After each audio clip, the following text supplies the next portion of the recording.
So now to continue.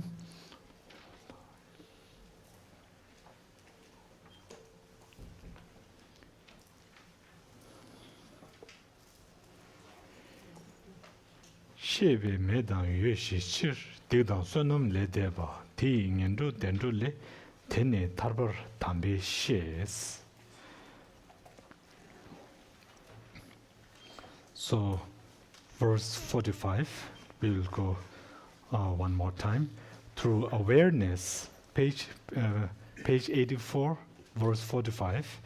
Through awareness, one subdues existence and non-existence, and thus transcends misdeeds and merit.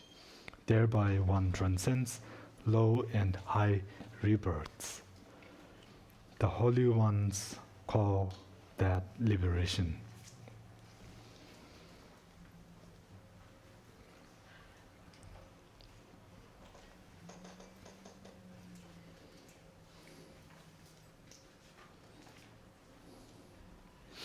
So, through awareness, then the practitioner subdues existence and non-existence.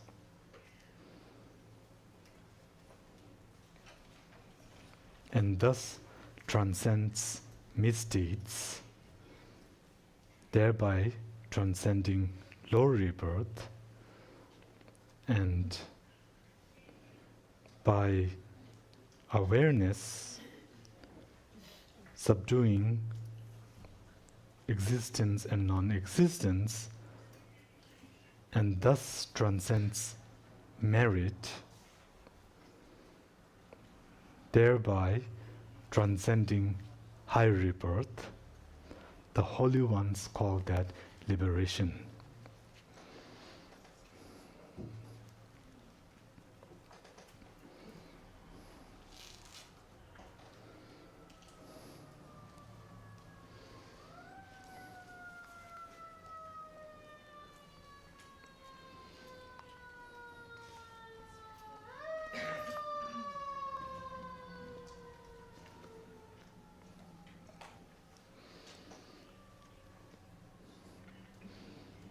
The holy ones call that liberation from low rebirth and high rebirth.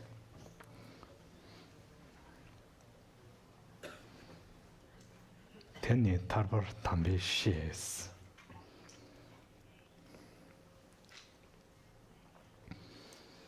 Kewa gyudan che tongwe meba nyele debayi, goba gyudan che tongwe yoba nidwang kemi lens.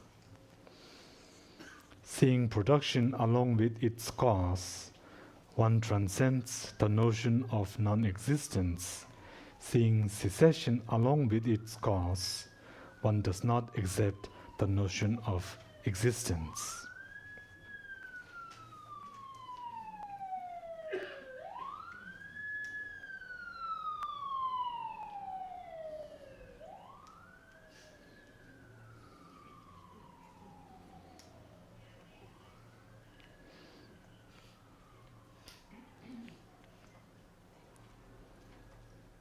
Seeing production along with its cause, one transcends the notion of non-existence.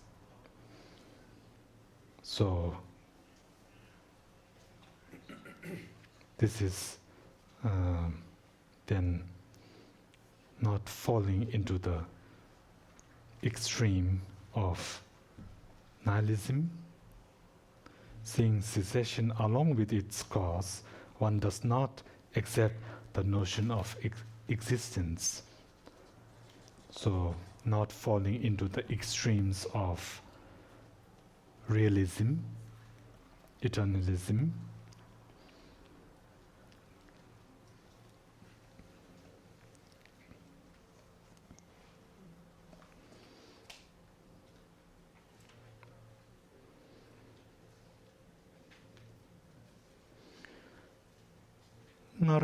Narge padan lenji ki gyumin tundu gyumin tun dadan yanda nidu na gewang rabdu matachir.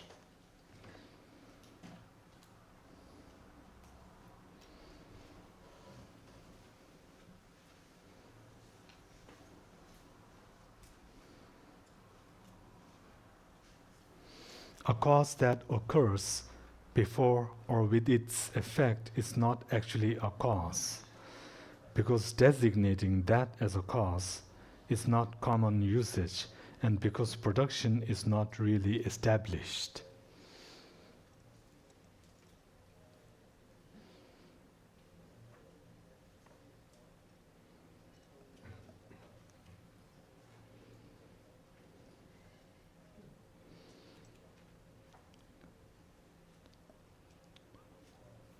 A cause that occurs before or a cause that occurs with its effect is not actually a cause, because designating that as a cause is not common usage, and because production is not really established.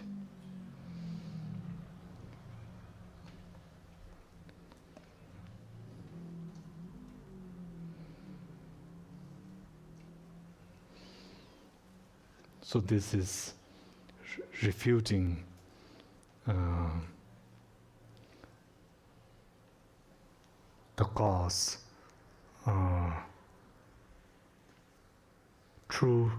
truly existing cause that occurs before the effect, or a truly existing cause that is simultaneous with the effect.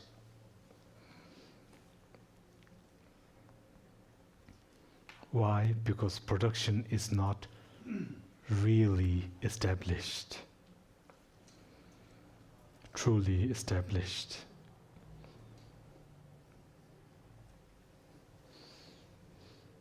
Di yue be na di zhung ber ringbu yue na tongu shin, di ge be na di ge ber marme chungwe yue shinos. Verse 48.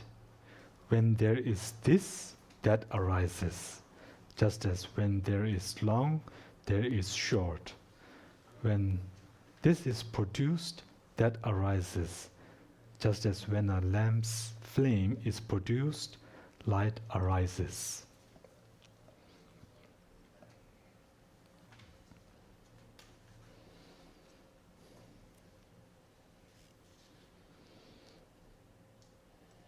So this is giving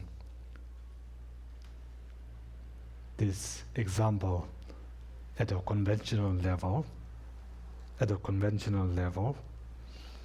causation at a conventional level, production at a conventional level, and also through this mutual connection, through this mutual connection, interconnectedness, interconnection, interdependence.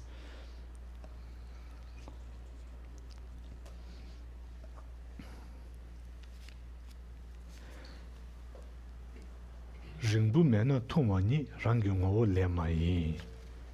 Yuemi rangshin leminchir marme jongwa mebichir. Verse 49. But when due to not being essentially so, there is no short, then there is no long. And when a lamp's flame is not produced, light also do not arise.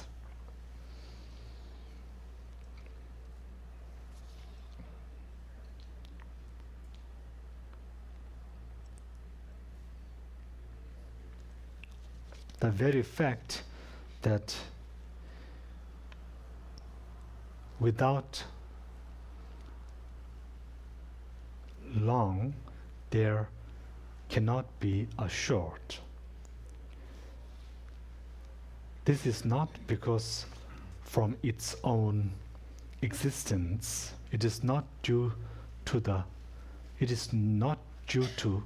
its own existence that is the case. It is not.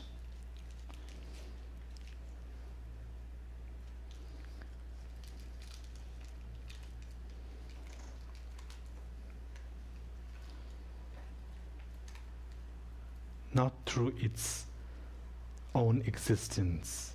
It's not through its essence. not through that.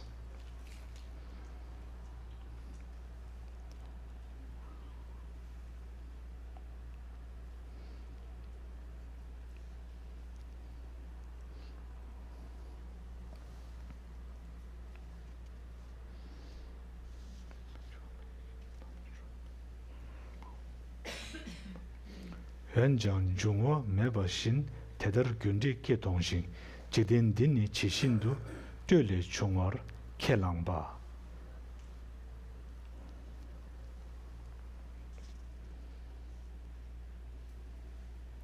Seeing that an effect arises from a cause, one does not accept non-existence.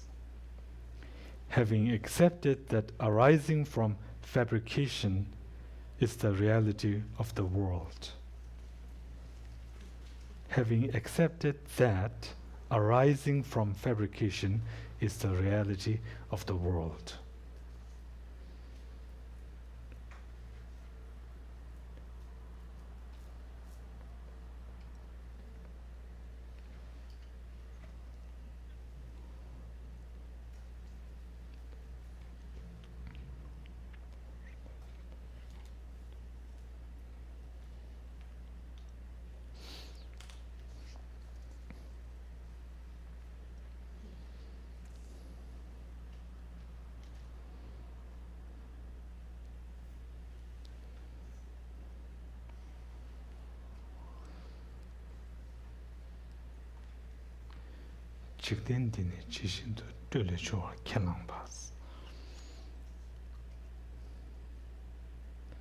Seeing that an effect arises from a cause, one does not accept non-existence.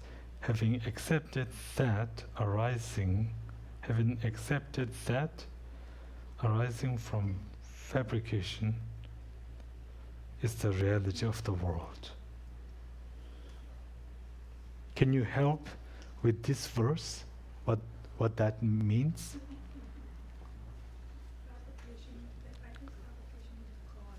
Oh, please, the mic.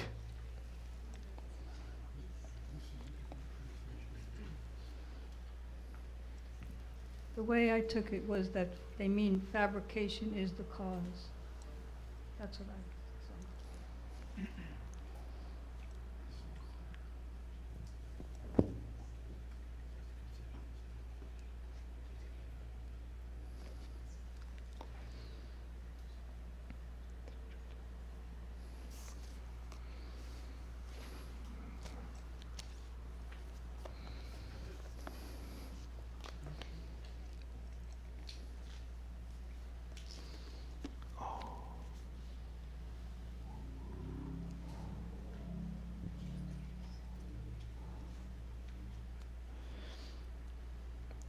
Seeing that an effect arises from a cause, one does not claim that causality is non-existent.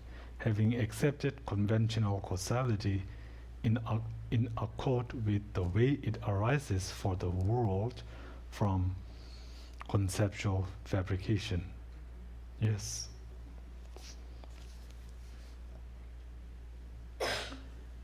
This book is Practical Ethics and Profound Emptiness, a commentary on Nagarjuna's Precious Garland by Kinzur Champa Teksho. Gen Champa Teksho. And edited by Tubden Chuden. Venerable Tubden Chuden. Wonderful, wonderful. It's very helpful.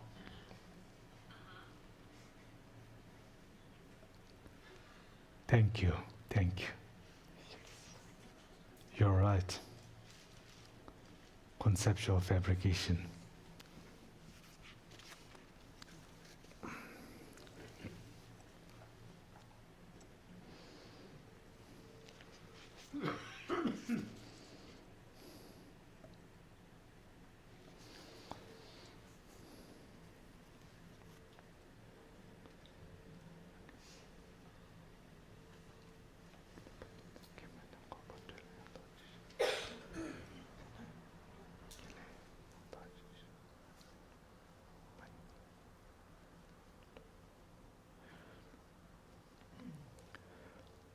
gopa zhele machungwa yangda jishi ni churpa kelen yoba nimi gyur tena nimi tenpa tölz.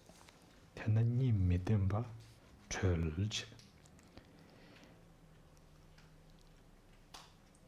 Having accepted, since it accords with reality, the cessation that has not come from fabrication, one does not resort to existence, and so, not rooted in duality, one is liberated.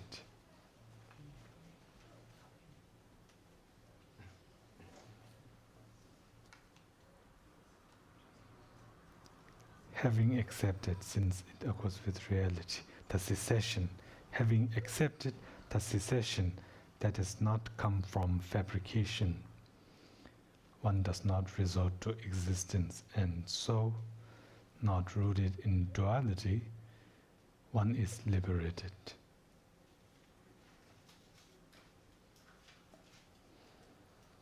Yes.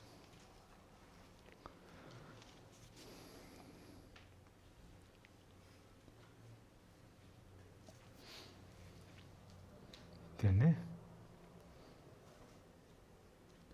타ring nene tongwe suk, nyewan namgi sewar tong, mikju keldi chui na, nyewan namgi jimi tongs.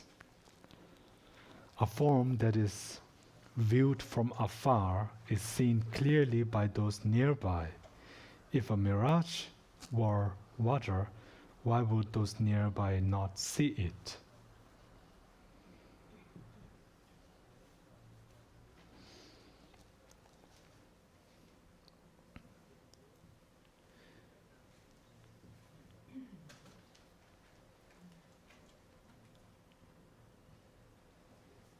제대로 링원 남기니 지딘딘이 양다동 대대로 대다 년남기 매동 체미 미주신 제대로 미주 춘다와 주민 된도 마인바 대신 풍부 단다와 대다 다명은도 민 미주란의 디추시 삼대테는 송알이 결대 추디 매도시 짐바테는 lum바니 대신 미주더의 지딘 여지암 매바시 짐바테는 몽보테 몽보연나 민주 로스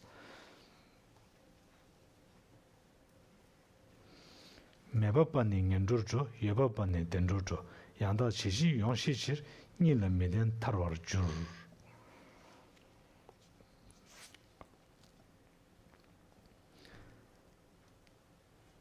Like a mirage, the world is seen as real by those far away. Being signless, it is not seen that way by those nearby. A mirage seems to be water, but it is not water, nor is it actually real. Likewise, the aggregates seem to be the self, but they are not the self, nor are they even actually real. Seeing a mirage, one might think that is water and then go up to it. If thinking it is not here, one still apprehended that water. It just would be stupid. Likewise, apprehending this mirage-like world and thinking it exists, or even it does not exist, is a case of confusion. If there is confusion, one will not be liberated. The nihilist goes to a low rebirth. The realist attains a high rebirth. But through knowing reality just as it is, not rooted in duality, one is liberated.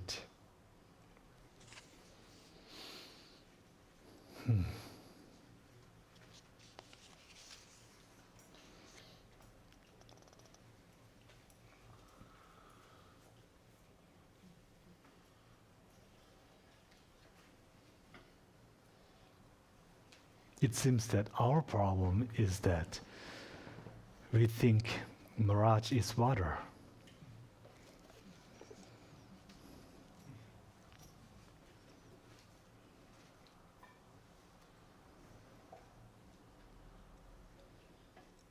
one is liberated.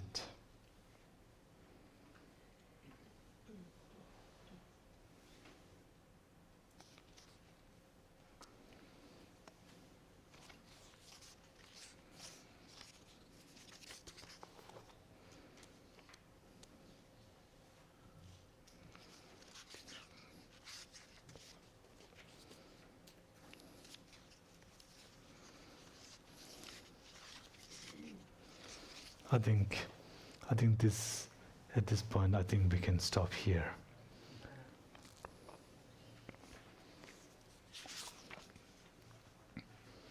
The nihilist goes to a low rebirth, the realist attains a high rebirth, but through knowing reality just as it is, not rooted in duality, one is liberated.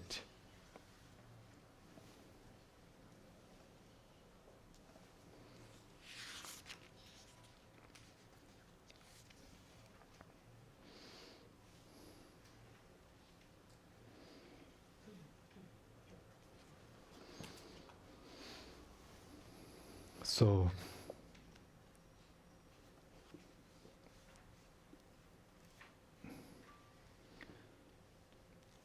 shunyata,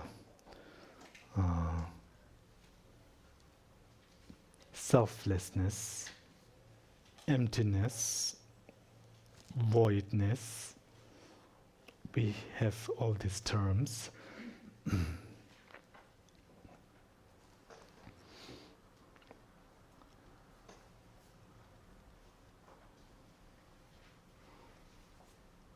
It is something like emptiness is our reality. This is how we exist in emptiness.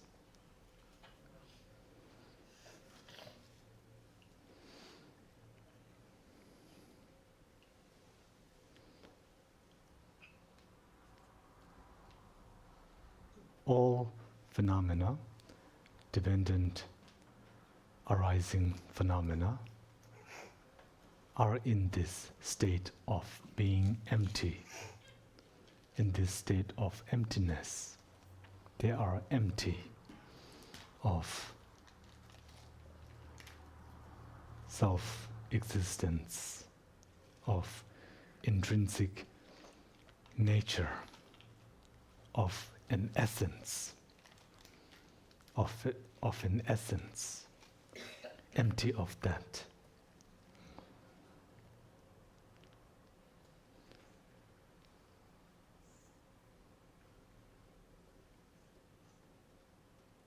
To our perception, to the perception of those who have not yet directly tasted emptiness, then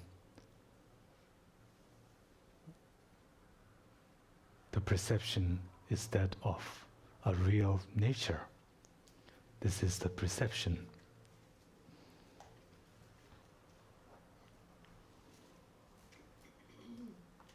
We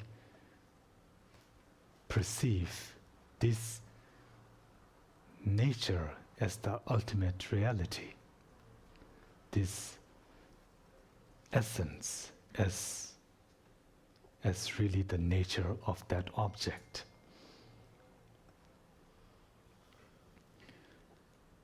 In reality, that is not the case, because of dependent origination, because of dependent arising.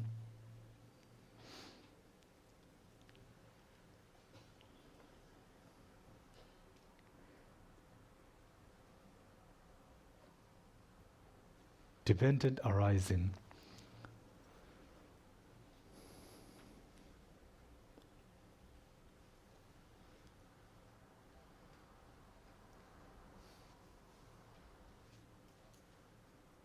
on many levels, dependent arising. Here, the dependent arising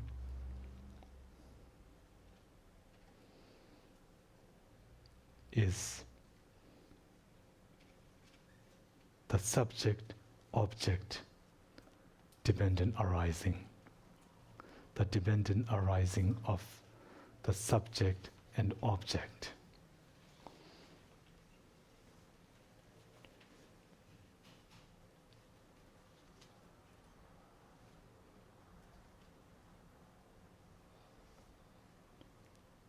Something like subtle dependent arising.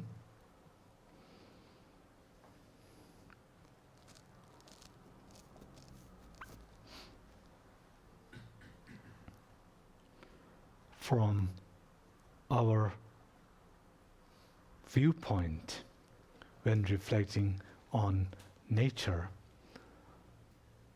we always have to look through our thoughts. We have to look through our concepts. And from the viewpoint of the concept,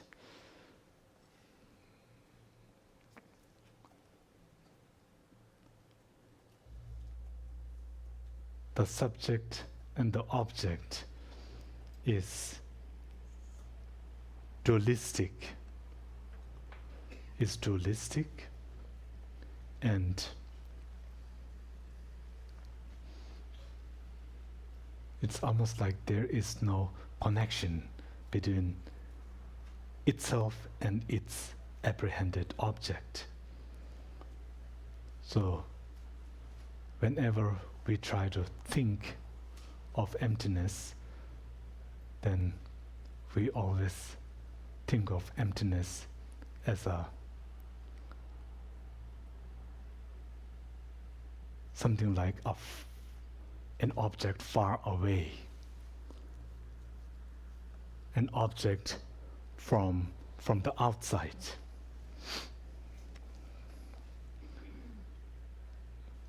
And we are looking from the inside. So there is this outside, inside, object, subject. There is this separation, this dualism.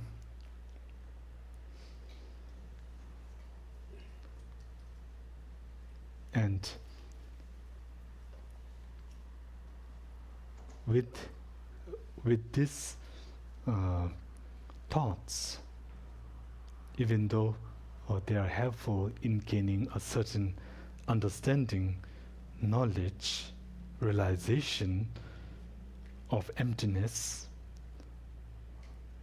yet by their conceptual nature and their dualistic nature, they hold us back from being in emptiness. So for this reason, then, the Buddha simply didn't stop at the conceptual understanding of emptiness. Without going into this absorption, without going beyond this dualism, then the realization of emptiness is very limited. It's very limited, and from that limited, it holds us back from attaining liberation, from being liberated.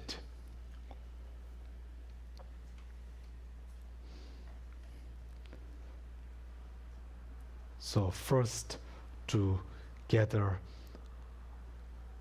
a good understanding of emptiness, theoretical understanding, and then to deepen that by using reasoning,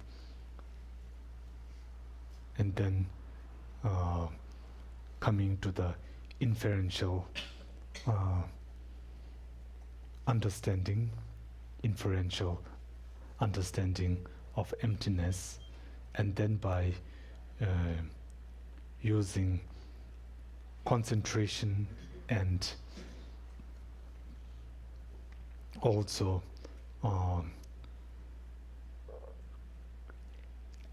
analyzing meditation, and then alternating between these two, then to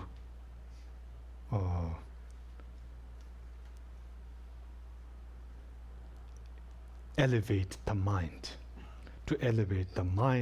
that knows emptiness. This makes a difference. Not only the object emptiness, but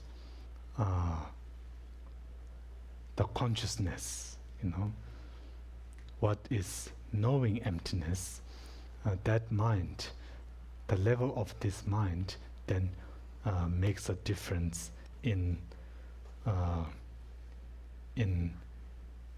something like the effectiveness of this knowledge, of this mind, of this view, the so-called view. This is one thing. This is the connection of the three, this first listening, and then contemplating, and then meditation, the importance of those three.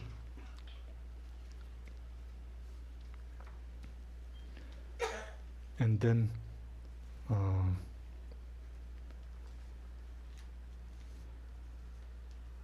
I think in the Heart Sutra commentary by Taranatha, then he gives this explanation, something like, if a person who is suffering from jaundice,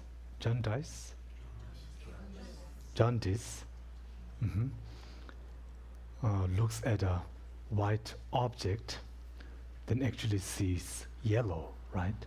Something with a yellow tint. And this, so looking at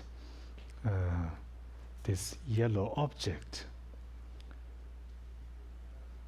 but this yellow object that the person is seeing is in reality a white object, a white conch shell. This white conch shell, even though the person is not perceiving it, is not separate from the yellow conch that person is seeing. So this is helpful in understanding that emptiness is not separate from our perception. When searching for emptiness, we shouldn't search for emptiness somewhere. It is right here, right? This object that is empty, and the mind that has this perception, that is seeing a real, truly existing object, that mind, that experience, that is also empty. So emptiness is not out there, but it is very much our experience. It's really that. Our experience is empty. So that simple explanation by Taranatha is helpful.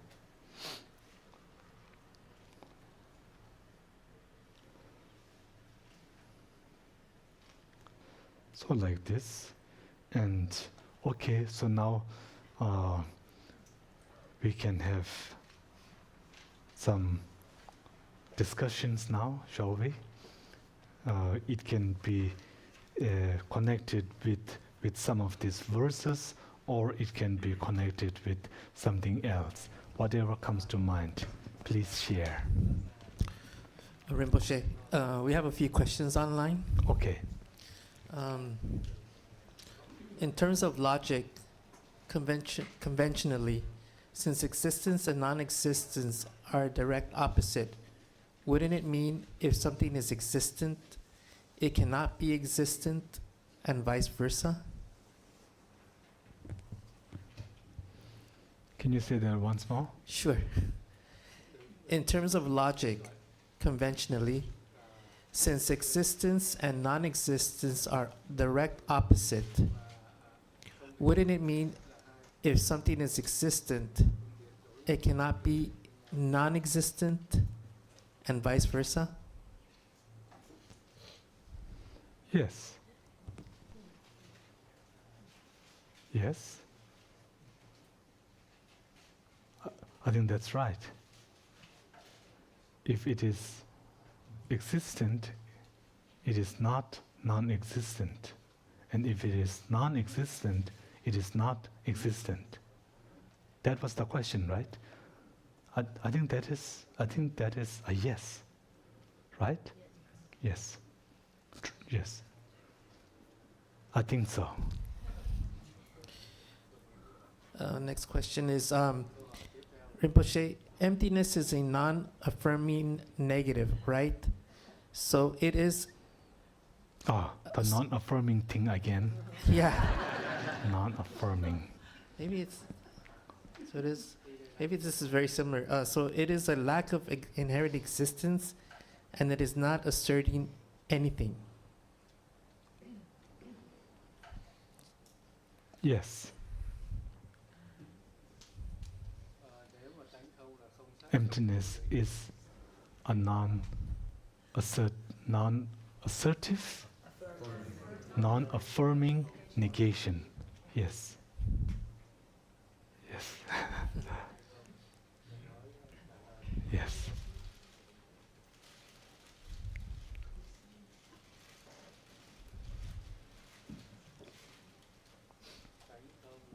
Yes. Okay. What is the definition of the general I?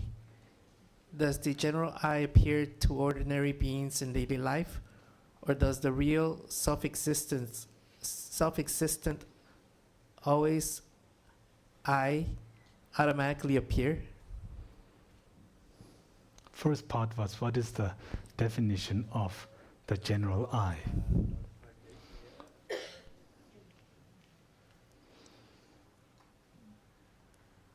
To come to how to define I would say the one who feels, the one who has consciousness, the one who has form, and so on and so forth. That is the I. That is I.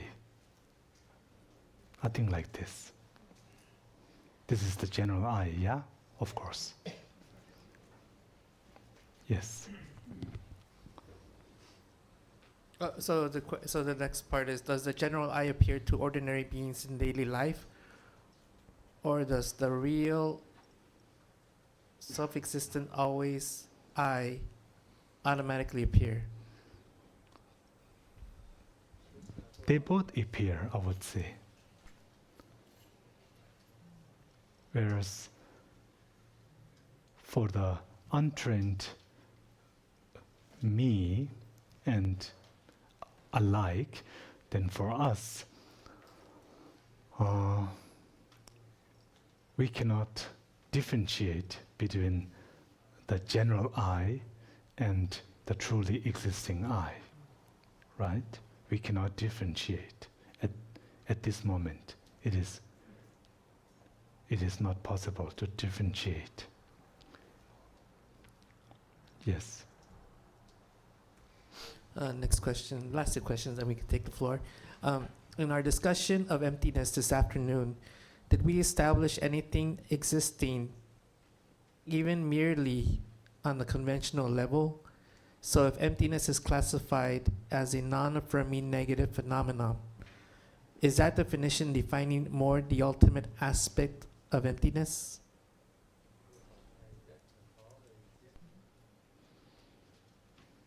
Can you say that once more, please? In our discussion of emptiness this afternoon, did we establish anything existent, even merely, or it's in quotations, merely, on the conventional level? So if emptiness is classified as a non-affirming negative phenomenon, is that definition defining more the ultimate aspect of emptiness? Is that definition? Is that definition defining more the ultimate aspect of emptiness? Well, what definition are we talking about? Okay, first part was, yes, emptiness is non-affirming negative phenomena. Yes, but there was no definitions there, right? There was no talk of definitions in that statement. Right, maybe she can reply to that, Okay, clearly define a little bit better. So, if you are there, please, could you clarify? Thank you. And while, in the meantime, shall we? Yes.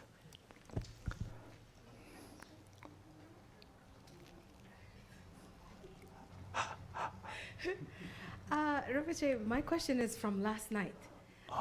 There was a lady on that side who brought up the abiding nirvana of an arhat who has reached that stage from practicing in the Theravada tradition, so not a Mahayana arhat. And this came up with a discussion I had with Geshe Phuntsuk Jelsenla a few months ago, and the issue of they stay in that, there's no thought going on for that arhat when they reach that nirvana, and they just stay there for a long, long time until a Buddha comes and wakes them up. So I asked Geshe, I said, well, they have Buddha nature, don't they? Doesn't their Buddha nature kind of like, it's in the nature of compassion? I always think of compassion as an active phenomenon. Doesn't it wake them up? And Geshe-la says, no, it actually does not wake, it's dormant. They need a Buddha to bring up that compassion and wake them up. So it had me think about us in this realm. We have also Buddha nature. Would we think that maybe also our compassion isn't coming up without the presence of some Buddha appearing to us in some form that's bringing up that compassion? Otherwise, ours would also be dormant. What do you think about that? Yes. So we say there are those who are like Rik Gotra. This is I'm not sure about the this again the Rik. I'm not so sure about the translation, but sometimes Rik is translated as family, lineage, right? Many times like that. But I think nature, maybe nature in this sense, well, in this context, right? So there is those who have like the nature of the Sharvaka, of Pratikya Buddhas, of Bodhisattvas. So, for a person who is of the nature of Bodhisattva, let's just use this term for now, then I don't think it is necessary for a Buddha to sort of wake them up, right? Whereas a person who is of the nature of Sharvaka, and not only that, but having reached the end point of that path, who is in that liberation state, right? And in a way, this being in liberation is more or less the same as being in meditation absorption of emptiness, right? Because at that stage, that emptiness is liberation, right? At that stage, this emptiness is liberation. And so always, we say for kalpas and kalpas, for eons and eons, just sort of abiding in this peaceful state, right? The peaceful state of liberation, of emptiness, until a fully awakened being awakens from this deep, peaceful state, calm state. So I think this is what Geshe Benzor Gyaltsen was referring to. And just for the sake of clarification, we use this term Theravadan, right? And many times, I used to also think that when we say according to Theravada or Theravadan practice, then I would sometimes make this mistake of equating their practice to just Sharvaka practice. I don't think that is the case, because Theravadan is not referring, it is even though it has a connection to primarily to Sharvaka, that doesn't mean that all Theravadan practice are Sharvaka practice, because I believe that in the Theravadan tradition, then there are those, I believe that there are Bodhisattvas in the Theravadan tradition as well. Yeah, in the Theravadan tradition, there are great practitioners who have great compassion and who are thinking of all sentient beings, right? And definitely there are Bodhisattvas even in the Theravadan tradition. So Theravadan tradition refers, I think, to my understanding, it is something that tradition, that tradition has to do more with the Vinaya, how the Vinaya is practiced, right? So it's from the Vinaya point of view that we call this the Theravadan tradition. And then what is the other one? Is it Sarvasti? No. What, No. This other, the one in Tibet, the Vinaya tradition is. Yes. So it would be a term that is related to those. Theravadan tradition is on the Vinaya level. It has nothing to do with being a Sharvaka or not. I don't think that is the case. So that just wanted to, yeah. So definitely there are bodhisattvas even in the Theravadan traditions. Yes. So not all Theravadan practices are. Not all the paths in Theravadan tradition are Sharvaka paths. There are also the great path to enlightenment. Well, Rinpoche, Please. follow up. As far as the lineages that you just mentioned, I'd like to think that nobody's inherently any lineage. So some sort of, how did this connection happen? So some sort of contact, which brings me back to my original question, maybe not in this life, maybe in a previous life, or there was some sort of contact with the three jewels, whether it's through the Sangha, through a book, through some sort of appearance of the three jewels, so that this seed started germinating, let's say. And I don't know if I'm using the right word. And then now we're drawn down this road. So my question is, would it happen on its own? Like on its own, somebody just goes, oh, I'm going to be, they just find themselves going and becoming part of that lineage? Or is there some sort of contact with one of the three jewels or all of them? So I think this is something like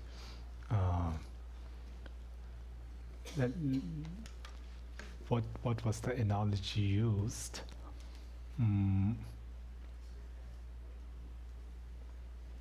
It's almost like we have like different inclinations. It's something like that. And for us, for a person of a for a certain person, then when you introduce different parts, they relate to these parts differently, right? And this is very much connected with their karma, with karma. I think this nature is also connected with karma as well, right? So I think there are these factors, and then coming into contact, with a person who helps in then something like maybe like that person just puts some water on the seed, something like that. Makes me appreciate the guru so much more. Right? Yes, and I think 2 evenings back when you made that comment on, was it Rena Sambhava, and increasing, and then the connected affliction being, I think, did you say arrogance or pride? Pride, yes. So what's the connection with increase? I think there was somewhere, right? Yes, I was wondering. Yes. So I was thinking, maybe, in a way, it makes sense, Rana Sambhava being connected with increase, but at the same time, the connected affliction is pride. So in our case, to sort of increase our sense of ourselves, we need pride. Pride helps in that, right? But in the enlightened state, in the fully awakened state, by overcoming pride, you can increase, right? You can increase. In the samsara, without pride, there's decrease. Whereas in the nirvana state, in the fully awakened state, by overcoming pride, you increase. So maybe there's that connection. That's what I thought. So this is just pure speculation. Thank you. Rinpoche. Thank you, Rinpoche. My question is in regards to the ethics that were explained earlier in the book. Avoiding the 10 non-virtuous actions, cultivating virtuous actions, right livelihood, all of that. What role does that play in one's realization of emptiness? And does one have to be perfectly ethical to be able to get a direct realization of emptiness, or can one still, kind of go here, do a little bit, so.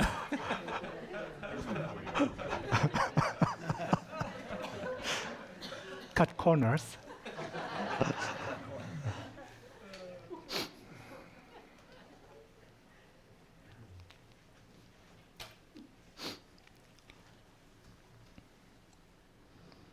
Yeah, I think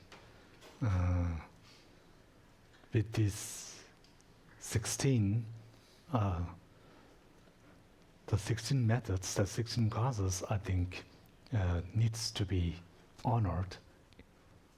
Needs to be honored, even on realizing, attaining higher rebirth. And if that is the case, then since emptiness is only realized in the higher state, then naturally all of this 16 is integrated. Yes. Thank you. Yes. Thank you, Rinpoche. I thought to share some thoughts, and it's kind of a question about external and internal, like objects, and both empty that Rinpoche mentioned. And the way I think that. Could you speak up a little bit? Oh, sorry. So when I see, for example, table. So table of itself, like kind of, we would say empty of existing from the own side or from their own nature, or true existence. But then table itself, by itself, you don't say, oh, I'm truly existence, or I'm existing nature truly, or existing by own side. It's the appearance and ignorance, it comes from my mind. So then it's like, then is it table exist? Is it emptiness inside the table, or it's inside my mind that apprehend the table as true existence, and is grasp as true existence, and then it's could be otherwise through analysis and become liberated. So it's like almost like it's emptiness not inside the table, but the grasping and everything inside my mind that see table as truly exists in other objects. So then it's kind of hard to say, is it emptiness inside the table, or it's actually inside my mind, the grasp table as true existence.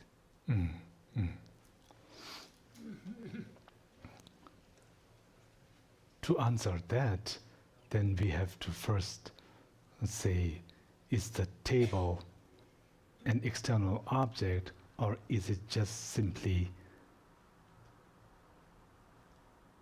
a fragmented part of my mind? So if you go with this, then it's a bit like Chittamatrin's viewpoint, right? And if it is like the Chittamatrin's viewpoint, then we have to go one way. And in the Prasangika system, I believe that the table, even though it's merely labeled, it's still not considered a part of the mind, right? It's external from the mind. So I think according to this system, then it is like that. So therefore, there is the emptiness of table and emptiness of the consciousness that perceives the table. Now then, to address your question from this point on, then the emptiness of the table and the emptiness of the mind, are they one or not? Are they the same or not? So for this, then Rinpoche, I'm more like accepting that external object. Yeah, there is a table, but how it's become true existence, how it's become not. It's like it's like pure by itself, but the grasping and true existence comes inside the mind, not inside the table. True. I don't debate the table to prove that it's empty. You're right. It's inside my mind. I have to find out. Yes, but nevertheless, the table is empty of all those imputations, right?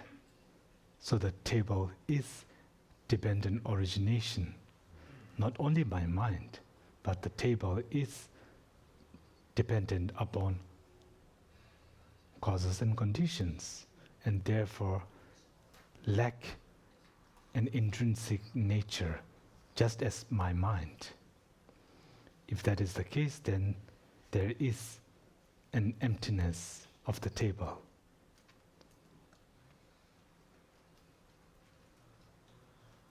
Right? There's an emptiness of the inherent appearance. And it seems that what we're talking about is how the table appears to me. Closer. About how the table appears to me, which it appears to me is inherently existent, and what I'm trying to correct overcome is that appearance that the table is empty of that, so I don't grasp upon it. So, do we agree that table lacks all of these intrinsic Yes. properties? Yeah, I mean, it comes about by circumstances. So, table is empty of intrinsic nature. Yes. So, the emptiness of table, that is the emptiness of table. The emptiness of the intrinsic nature is appearing of intrinsic nature. But nevertheless, emptiness of table. Yes. Okay. So this is very clear. Thank you. Yes. Thank you, Rinpoche. So earlier this afternoon, you had spoken about the habitual I, and I had a question regarding that. So so we have been labeling things for a very long time and giving them names and characteristics. For example, like that pillar and those pictures, that kind of stuff. And for communication-wise, that is very helpful, and I appreciate it because we get to share what we are seeing, feeling, and thinking. But I also noticed that it does create a mindset that helps the habitual I to grow and become an even bigger obstacle. For example, we sometimes think that is a pillar, and it's a pillar, it's going to stay a pillar, and it was a pillar. But it wasn't a pillar, and it's not going to stay a pillar. It's only a pillar right now. So, and in our ignorance, we are very attached to these labels. So how do we free our mind of these labels without losing the ability to communicate? Oh, thank you. Yeah. That was a good teaching. So, thank you.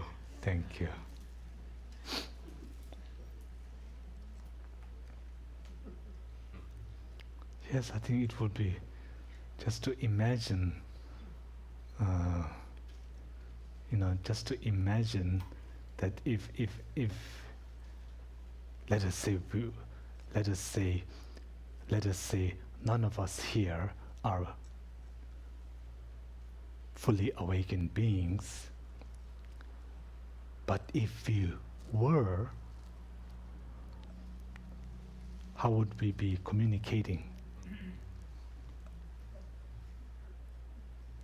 Would there be a need for that? Why would we be communicating? Right? Why? The Buddhas share the Dharma only for sentient beings.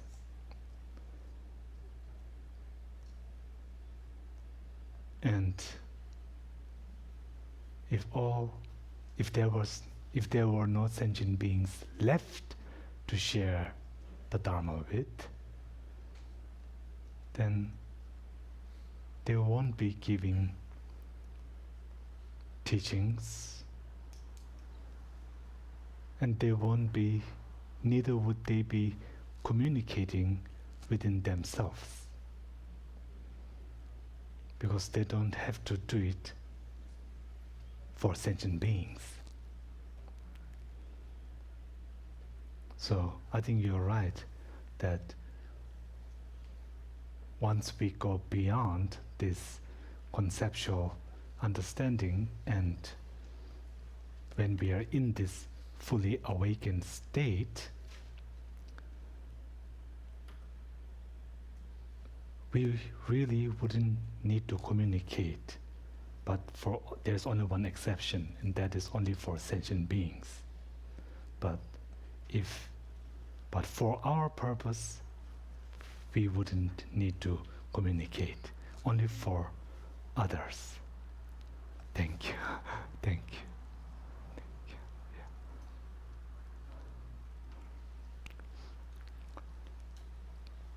Check. I have a more mundane question. I just wanted to clarify something first before you talked earlier about, ordinary beings when they get close to, or when they meditate on emptiness, the fear arises. And so first, just want to clarify, when we meditate on dependent arising and when we meditate on emptiness, it's two different objects of meditation, because we can't see them both simultaneously, so we need to meditate on them separately. And so the object of meditation for dependent arising is analyzing the appearance. But when we meditate on emptiness of the same object, the object is voidness, and there is no appearance. Is that correct?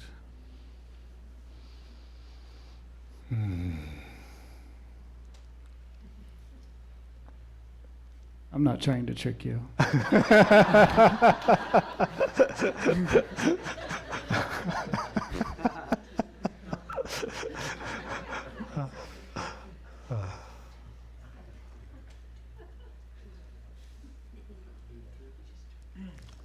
Meditation on emptiness, on emptiness, I believe, is not simply only emptiness, but also dependent arising, also causality, also those other points that you shared. So meditation on emptiness has many different parts, many components. There are many, you can cover lots of ground in meditating on emptiness. And meditating on dependent origination, same thing, right? Same thing. Before, what we said was more like, after meditating on emptiness, then when you come to the point of realizing emptiness, right? Now, in this realization of emptiness, is that realization of emptiness does not realize dependent origination, and same thing, vice versa, like that. So meditation on emptiness and the realization of emptiness, I think realization of emptiness is meditation on emptiness, but meditation on emptiness is not necessarily realization of emptiness. Yes. I think like this. Is it? Is it like that? I think, okay. I'm getting, what do you call that? What? Affirmation? Oh, yes, yes, yes. So I guess the second part to this is, if fear does come to like an ordinary beginner, is that a good sign? Of course. Oh, good. Cool. Yes. Yes. Because I think this fear, it just doesn't stop at that, right? It just doesn't stop at that. With this fear, then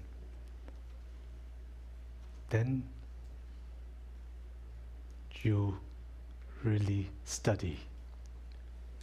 You really study.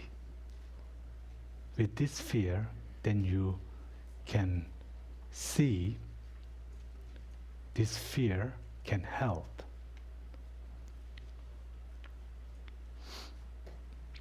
In the beginning of the first verse here that we went today, I think that fear and the fear that you're talking about, I think is two different things. This kind of fear that was there was, it's fear, and then it's almost like frozen, right? Stop, right? Lack of any movement. That fear, of course, is the bad fear, right? The good fear is, yes, there is some fear, but it is not all fear, right? It is not all fear. There is still room for further analysis. There is room for further progression from this fear. So I think this is good. Thank you. Thank you. Thank you. Rinpoche, here. Wind. Oh. So the person actually, she replied with the definition. So I'm just gonna read first again the question. Please. And again, and then read the clarification.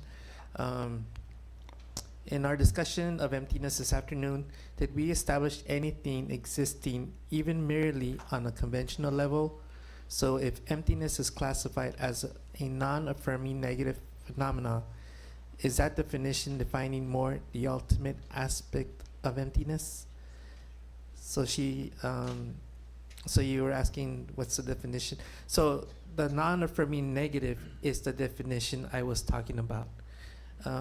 The conventional appearances are merely existing on the conventional level, and they can be asserted as merely existing. Something is there.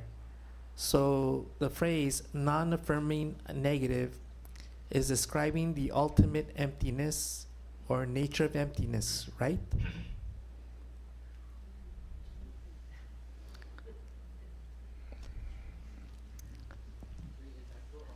Can you say the last part one more time? The last part. So the phrase non-affirming negative, and that's in quotations, non-affirming negative is describing the ultimate emptiness or nature of emptiness, right? I don't think so. I don't think so, no. No. And that is also not the definition of emptiness, right? Emptiness is non-affirming negative phenomena, but non-affirming negative phenomena is not emptiness.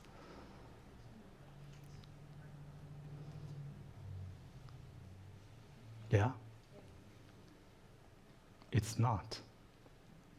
Just as table is not emptiness. It is empty of intrinsic nature. And that fact, that is emptiness, but not the table. But the table is not a negative phenomenon. Mike? You're talking about the negative phenomena, and you gave example of the table, but table is not a negative phenomena. You said emptiness is a non-affirming negative phenomena, but non-affirming negative phenomena is not emptiness. Yes. And then you gave the example of a table, which is a positive phenomena, so it really doesn't. Oh, okay. Then how? confirm. Then Yeah. I can give another example. Okay, something that is non-affirming negative phenomena, but that is not emptiness. That would be the absence of a golden table. Right? The absence of a golden table here, that is a non-affirming negative phenomena, but that is not emptiness. Right? Yes.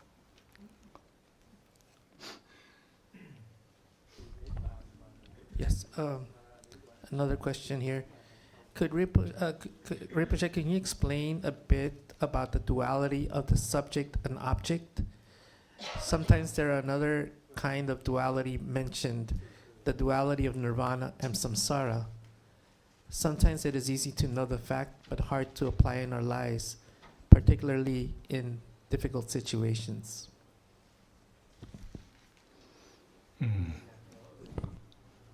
The duality of nirvana and samsara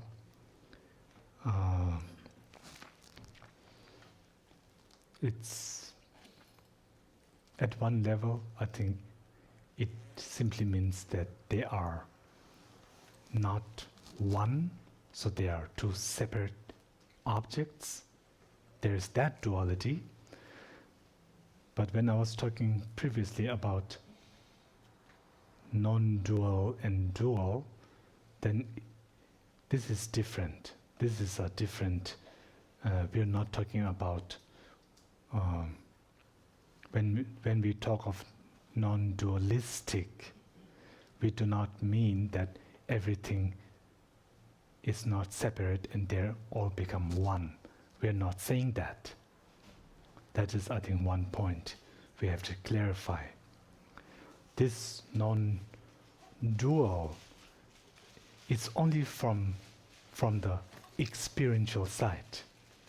It is not, we are not talking about the objects, because the objects are separate. They are separate. They are separate, right? So the non-dualistic, when we say non-dualistic, then we are usually talking about from the subjective experience. So from conceptual thoughts are dualistic, right? Conceptual thoughts are dualistic because there is always that dualism between the apprehended object and the perceived object. There is always that dualism. So, for example, let's say the inferential realization of emptiness. The apprehended object is emptiness, but the perceived object or held object, I remember, held object, it's not emptiness. Held object would be the truly existing emptiness, right? That is the held object, right? The held object is what appears to us as... Is that the apprehended object? The object we're holding, and then it appears to us as truly existent. So just to get the terms correct, what were the two objects? One is the held object. Is my understanding, the held object is what appears to us like no. my glasses. This is very good, but I need the two terms. So held object and what's the other? Appearing object. Okay. So in the case of realization, the inferential realization of emptiness, the held object is emptiness. But then the other one, appearing object. The appearing object is not necessarily emptiness, because the truly existing emptiness is also its appearing object. Yes. So there's this dualism there. Whereas in the direct realization of emptiness, there is no difference between the held object or held object and the appearing object. So it's non-dual. That's why we say non-dual, in only that sense. You, Rinpoche. It's kind of similar question, sort of. Prasangika's final view is emptiness of true existence. Then why is it important to have a mind that is non-dual of subject and object to direct realize sorry, one more time. Then why is it important to have a mind that is non-dual of subject and object to directly realize emptiness? Even if emptiness of our experience is within our mind and not out there, is it not still a different isolate from the experiencing mind? Could you go say all of that one more time? Sure. Please. Prasangika's final view is emptiness of true existence. Excuse me, what was that? Prasangika's final view is emptiness of true existence. Emptiness of true existence. Correct. Of true existence. Okay, I will go with that. Then why is it important to have a mind that is non-dual of subject and object to directly realize emptiness. Even if emptiness of our experience is within our mind and not out there, is it not still a different isolate from the experiencing mind? The last part I could not understand. But the middle part I can try to address that. Why do we need a mind that is non-dualistic, right? That was more or less the middle part. That's pretty much the main question, I think. Okay, why do we need the mind? Why do we need the mind that is non-dual? Why is that so important, right? To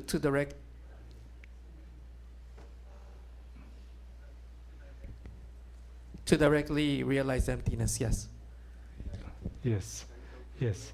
I think we explained before, maybe,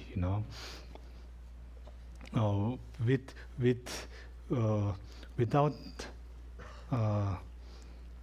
direct realization of emptiness. What does direct mean? It means like a bare, it's like emptiness and nothing else in between. That is the meaning of direct. And with our conceptual nature, no matter how we understand in any ways that we understand emptiness, even though the understanding is good, is true, good, always there is this truly existing, true existence. The perception of that is always gets in the way of that understanding, that knowledge. So this is why then, in order to have direct realization, then we have to rely on the non-dual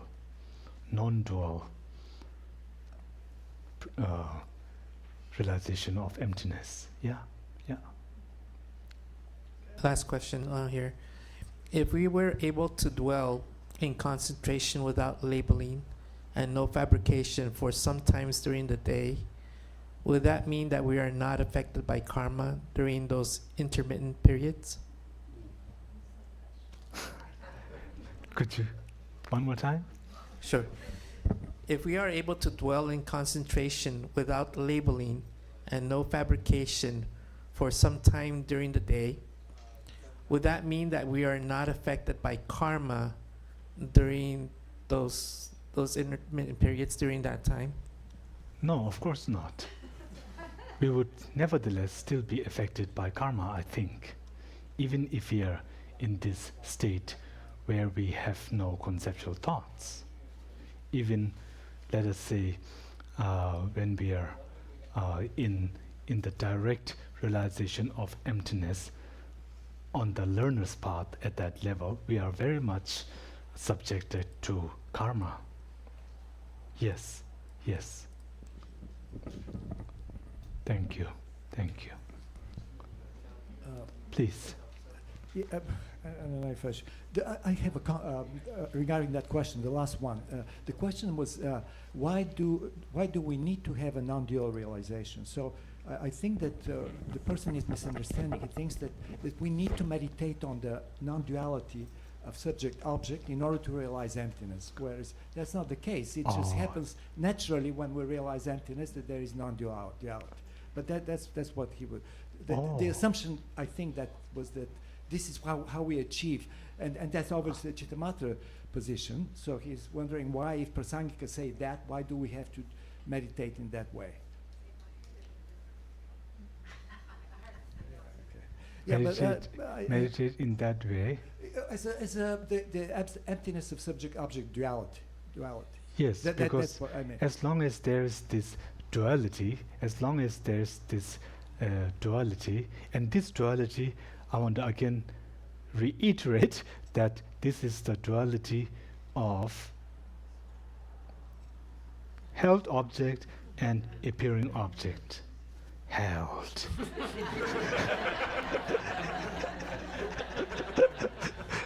Yes, held object, right? Held object, and appearing object. So as long as we have, as long as those two do not intersect, as long as maybe intersect is too lofty for this. As long as they do not, as long as they remain separate, held object and appearing object, as long as they remain separate, then we can never become liberated. Simply that. Right. We can never be liberated. Because why? Because we may realize emptiness, but we never get over true perception. We never get over that. Yes. Yeah. Well, I have a qualm about. I wasn't here, so maybe somebody asked that question. But about the response you gave to David yesterday about guru devotion, and if I might have misunderstood, but you, what you said, as far as I remember, was that we have to try to relate to the guru as a human being on a personal level. And if this is the case, really, this is so expressly contradicts the teaching on guru devotion in the Lamrim that it really boggles the mind. I mean, obviously, the essence of guru devotion, according to the Lamrim, is not to see the guru as a human being. That's all there is. This is the most important thing. So you're saying the exact opposite. I mean, there's so many examples. The Sakya Pandita, for example, when he asked his uncle to give a teaching, he refused to give him a teaching because he saw him as an uncle, as a human being. Alex Berzin gives an example of relating to his guru, Sir Zong Rinpoche. For 9 years, there was absolutely not a single personal question from Sir Zong Rinpoche to Alex Berzin or Alex Berzin. So there was absolutely no this kind of human-to-human interaction, and he was totally devoted. I don't remember thinking of Geshe Tsuntsering Gyaltsen, for example, ever mentioning anything of personal nature that you can hold on to and can think of it as being personal. Same with, even more so with Geshe Punsuk Gyaltsen. So I'm not sure exactly why you said that, but maybe you think that previously you've said that. Please continue. Yeah. Yeah.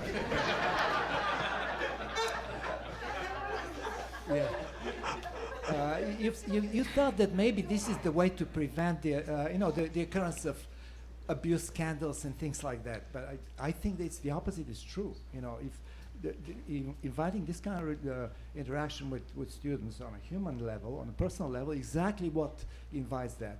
Whereas if you see the guru as a Buddha, obviously that prevents. Furthermore, I think that the way that teaching are presented in a Lamrim is the most perfectly suited to the Western practitioner, even more than Tibetans. There could be nothing better. So we don't have to reinvent the wheel.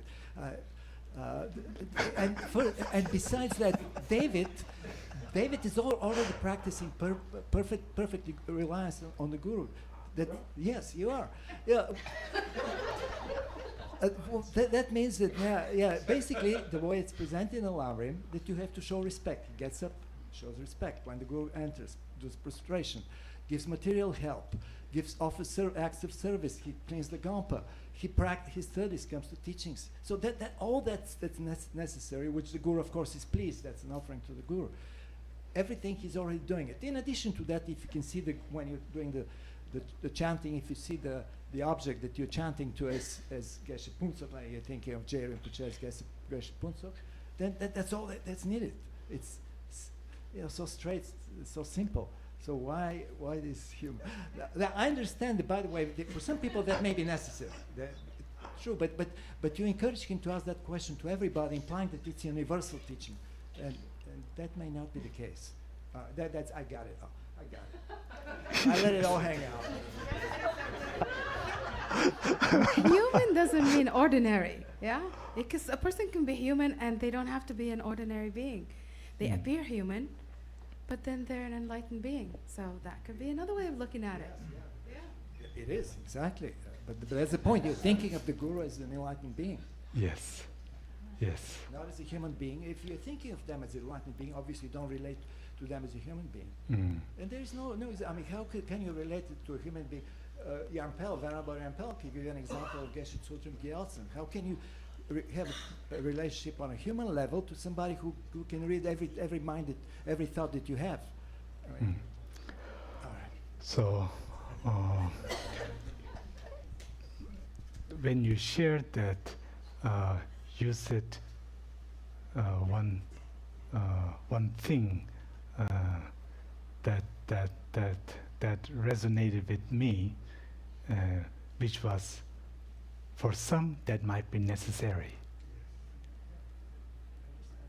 Yeah. But you encourage him to ask the question to everybody, implying that for everybody, implying that it's a universal teaching. Oh. You imply that this is how everybody should be. Oh. That was the implication there. Yes. But in general, Westerners, I mean, we come up with a lot of emotional baggage, and if you encourage that human to human, all this will spill out. You know, Yes. the dependency need, the rage, and whatnot.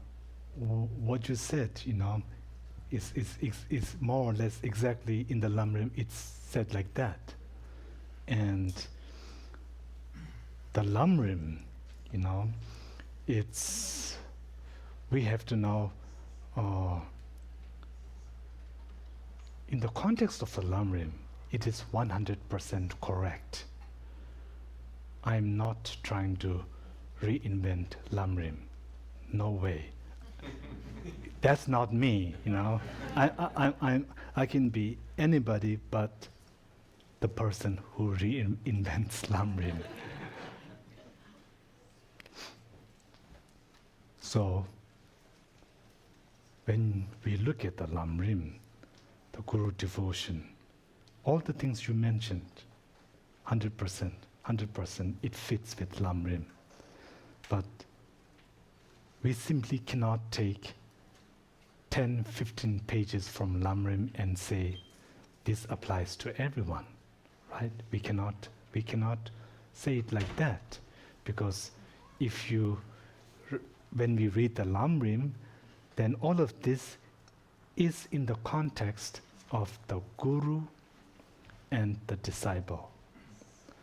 And not just any Guru, not just any disciple, but the Guru that has the qualities mentioned in the Lamrim, and not just any disciples, but the disciples that meets the criterion, that has the qualifications to be a disciple.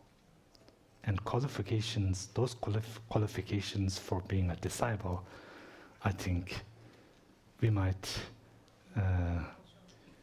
if the qualifications for being a disciple, if there could be like a parallel in our education system, it would be like getting a PhD, something like that. It's so high, right? And what is that? Dongbukyebedo. Is it the Sutra of the Trunk Array? Something like that? Which talks of the, excuse me? Oh. What, in English? Could you please? I think it's in Sanskrit Gandharva Sutra, an array of stocks. Array of stocks, thank you. Not in the sutra. Stock market stocks. Yes. Yes. Yes, thank you. So in this sutra, then it talks of, I think, the 9 ways, right? So something like the 9 qualifications on the part of the disciple. So with having, in that context where the Guru has all the necessary criteria, and also the disciple having all the criteria, qualifications, then Guru devotion explained word by word in the Lamrim is so beneficial. It's so beneficial. But when we just take that part out and without any kind of, without really looking into whether whether someone has the qualifications on the on the guru and the student side, then if we simply just take the middle part and then apply that between two persons in which one person plays the role of the teacher and in which one person plays the role of a student, and if we just simply apply those 10-15 pages of how to rely on the guru there, then I think in these times, I think there can be really some damage. Some damage can really occur, really, as it is, I think, numerous times, and we are all too aware of all of these, something like exploitation, really exploitation, and this has left many. It has really then something like questioned their faith, in the Dharma.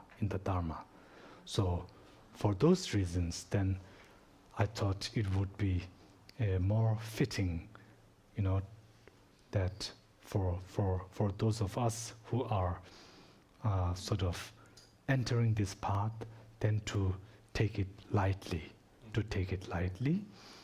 and then gradually, as we develop, as we see that our guru, this human being, has, and in a way, when we have this, in a way, having this human connection helps us then to really see the qualities.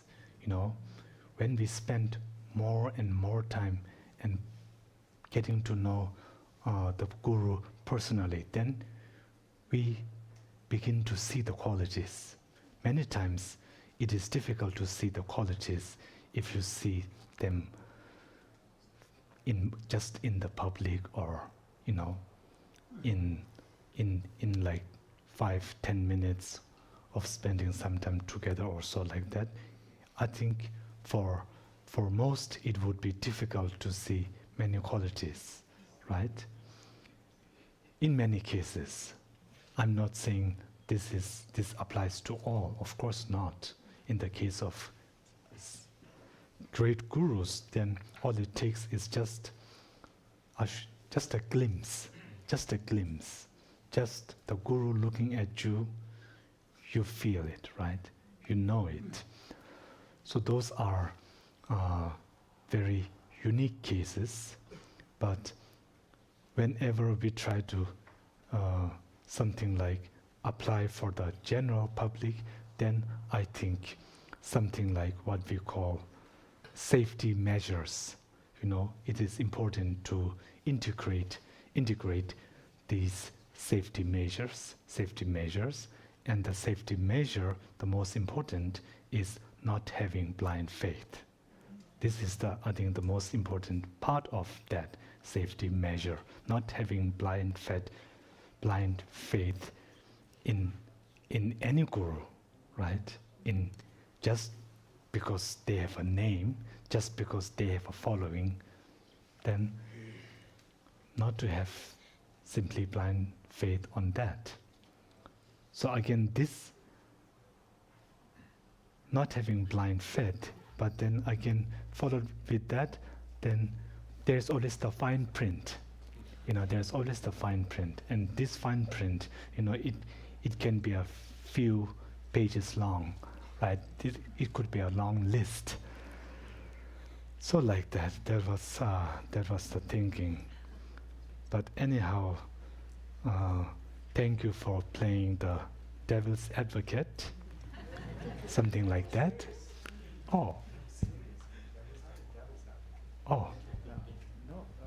Yeah, one say that actually you say about taking it lightly, but that's exactly what the Lamrim is taking it very lightly. There's actually all the safeguards are in there. The danger is only when you start thinking or relating to the guru on a personal level as a human being. Then there is a danger. So I guess we have to agree to disagree on that. What the point you make is so true. I see it. I see it. Yes. Yes. Human level, then there are so many layers, right? That's also a bit ambiguous. You know, many times all of our problems arise within this human to human connection. So thank you. Thank you. Thank you. Oh.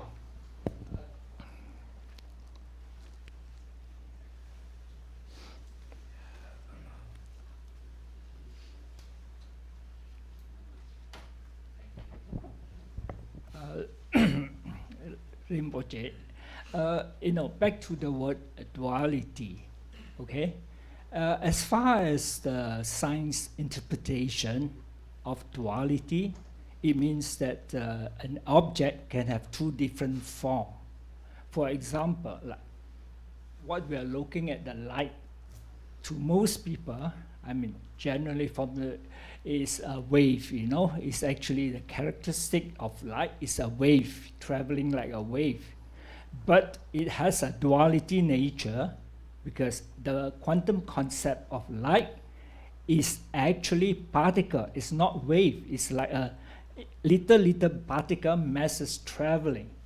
So in this, as far as our interpretation in this case is concerned, I guess if my interpretation is reality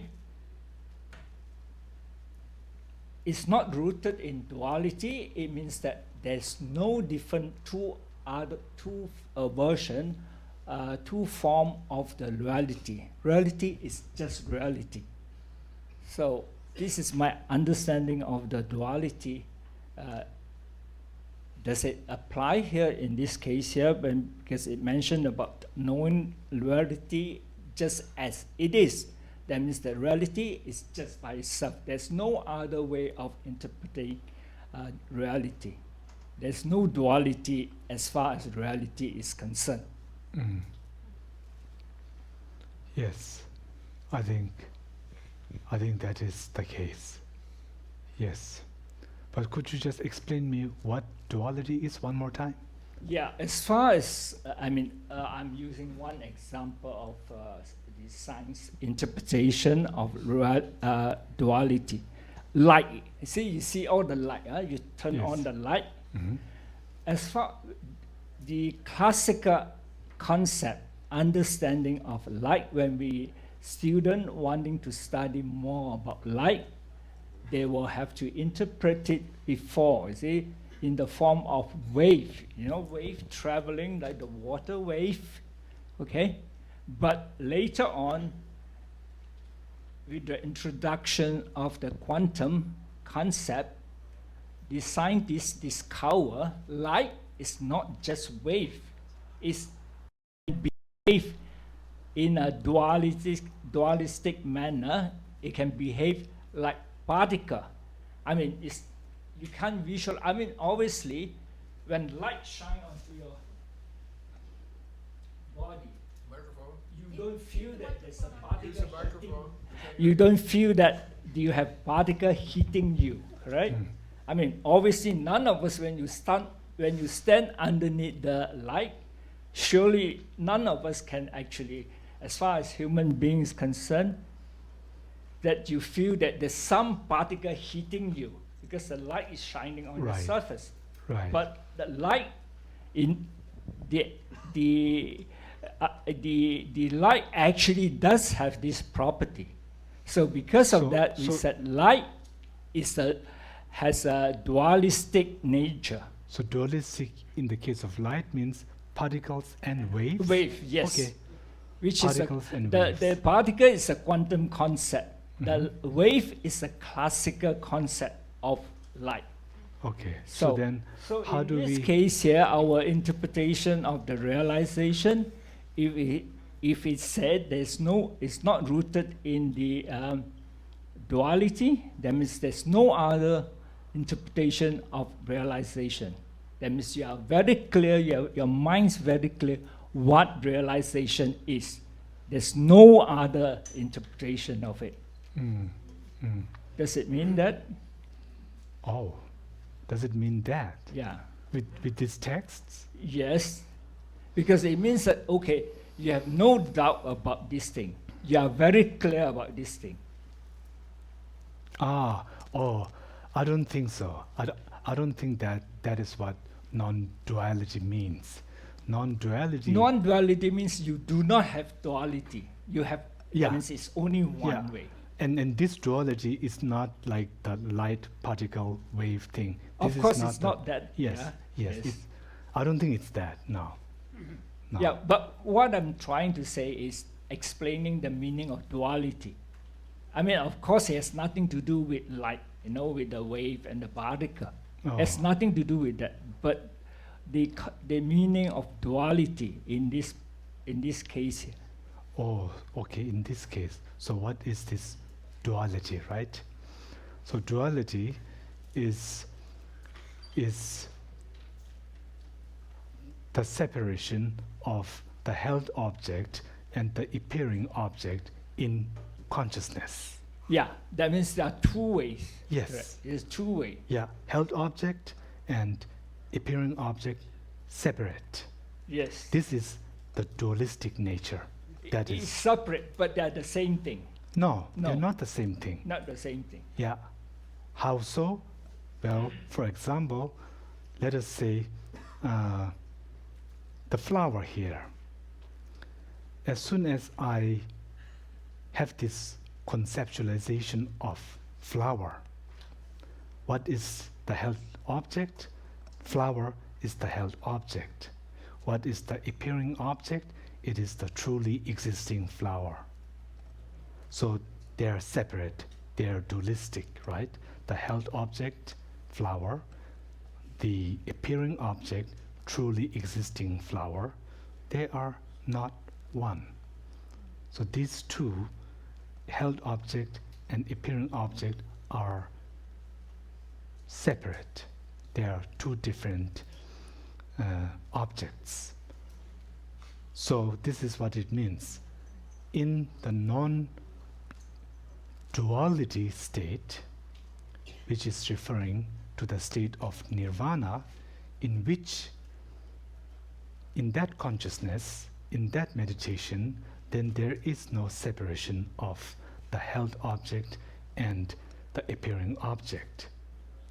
Because whatever held appears, and whatever appears is held. Yes.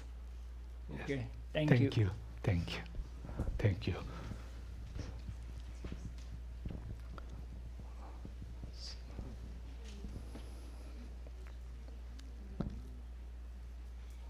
Hi, Rinpoche. Hi. Thank you so much for coming and answering our questions. I was really appreciated Bob's question last night, in that you can come here for some purpose that's positive, and a positive possibility opens up. And recently I was fortunate to visit Borobudur, and I had lunch with the caretaker there, and he said that one night he was walking around and his flashlight stopped working as he was checking everything, so he sat down and he had this experience that was something beyond.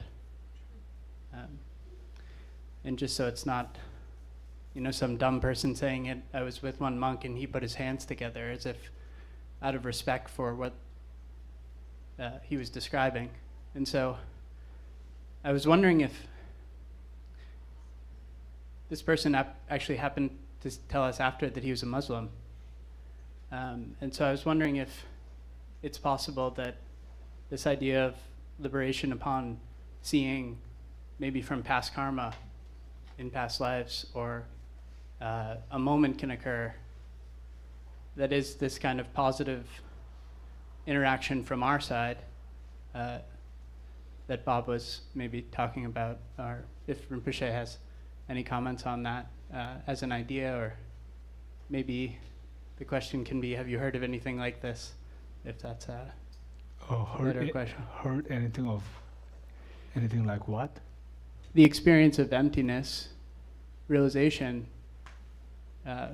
from a person that maybe you wouldn't expect, doesn't know all of the texts. Oh, right. Maybe not even a Buddhist. Yes. Maybe not even a person we would view as realized, but. Have I come across such a person, or what are my thoughts on that? So if it is, yes. If it, well, I can go with both. Have I come across a person like that? No. Have I heard of such a person? Yes. And do I believe that? Yes. For sure. Thank you. Yeah.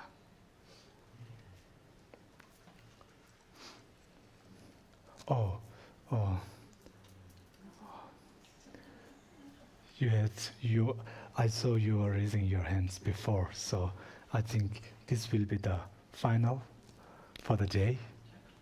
I just have another comment.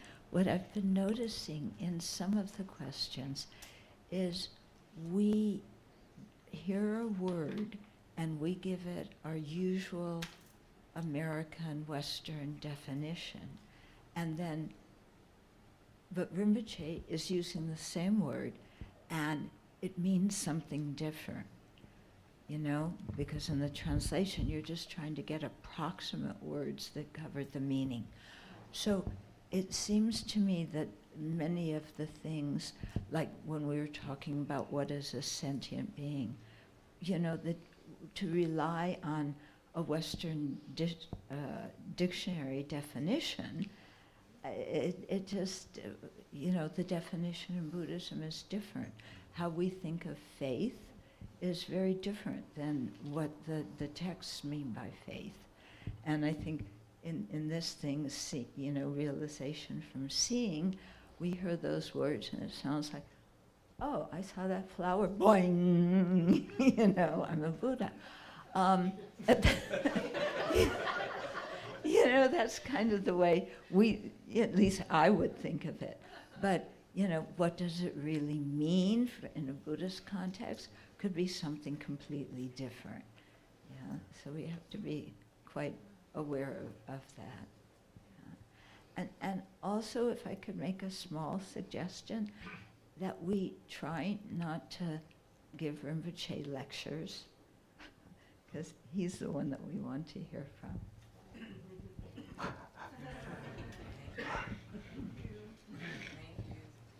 But I didn't feel like anybody gave lectures here, except for one person,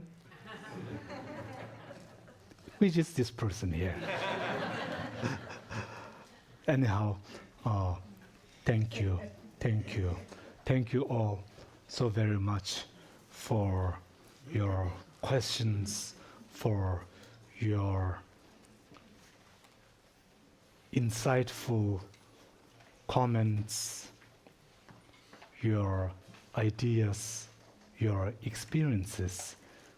This is so valuable.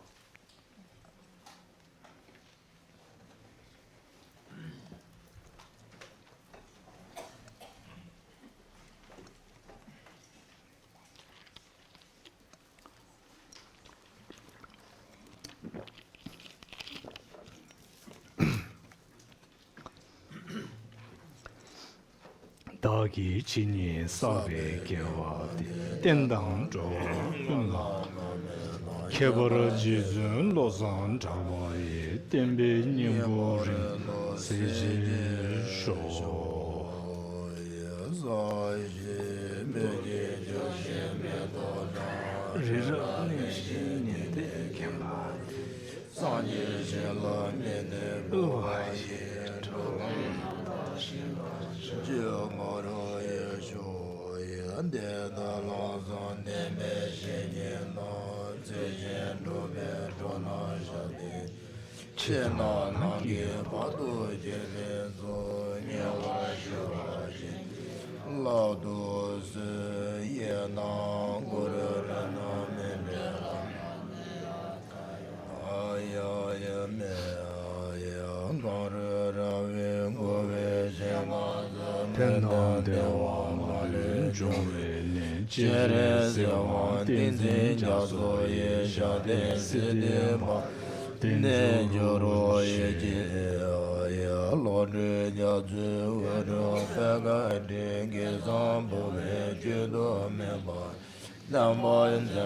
Tende Jungwe Deni Senze Bando Be Le Zang Jawa Nanji Le No Sojan Debe Zemba La Giji Zanya Leba Manjuru Damba Jode Kawa Pame Ge Nede Nyembo Zebe Drobo Daga Shiki Be Wara Junyo Be Nambara Jebe Nyate Nabo Chanjo Senjo Rembo Je Ma Je Bana Inje Juru Yawa Nyaba Memba Ya Kone Akondo Bewa Pama Sinje Nanje Dena Denjuru Je Ngendo Nanje Nado Nowa Chanjo Simba Gana Zujo Neda Gunje Melan Dojo Karo Rabe Gube Jengando Benon Dewa Malu Nyome Chere Sewa Tenzin Jazo Ye Shade Sidi Bado Tenjiru